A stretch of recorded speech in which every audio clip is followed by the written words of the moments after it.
sehari-hari.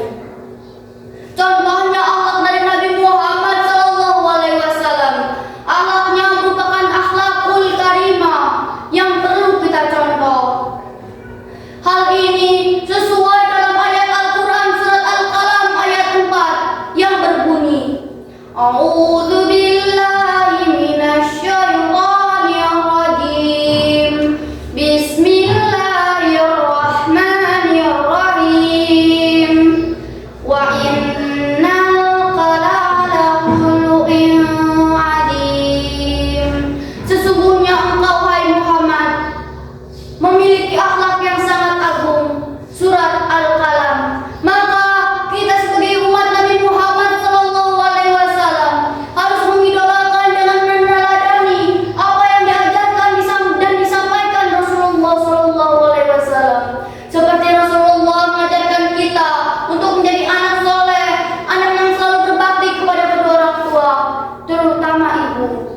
Hadirin yang dirahmati Allah, ingatlah orang tua yang membesarkan kita, merawat kita di kala sakit, mendidik dan membimbing kita hingga seperti ini. Coba lihat ibu kita. Ibu adalah lambang cinta abadi, pengorbanannya hakiki, pribadi, utusan ilahi di muka bumi ini. Bayangkan sejak kita dalam kandungan 9 bulan lamanya, ibu membawa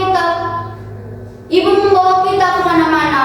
Ke pasar kita ikut, ke mall kita ikut, ke sawah kita ikut, bahkan ke belakang pun kita ikut. Pendek kata, kemanapun ibu pergi, kita pasti ikut. Betul?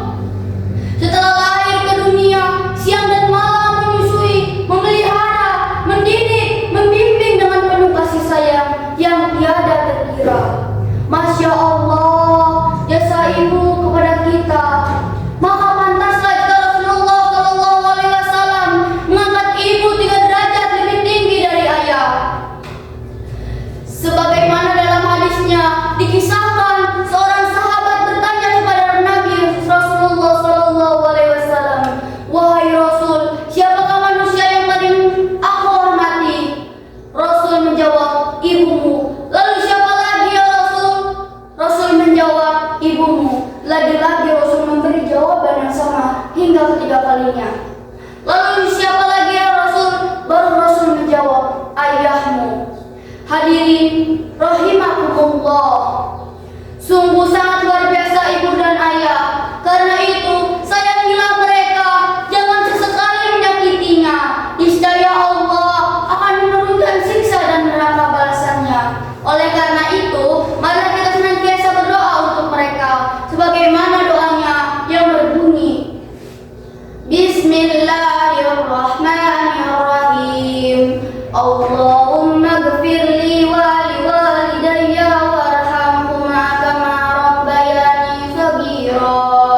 Yang artinya, ya Allah, ampunilah dosaku dan dosa kedua orang tuaku. Sayangilah mereka seperti mereka menyayangiku di waktu kecil. Kesimpulannya, kita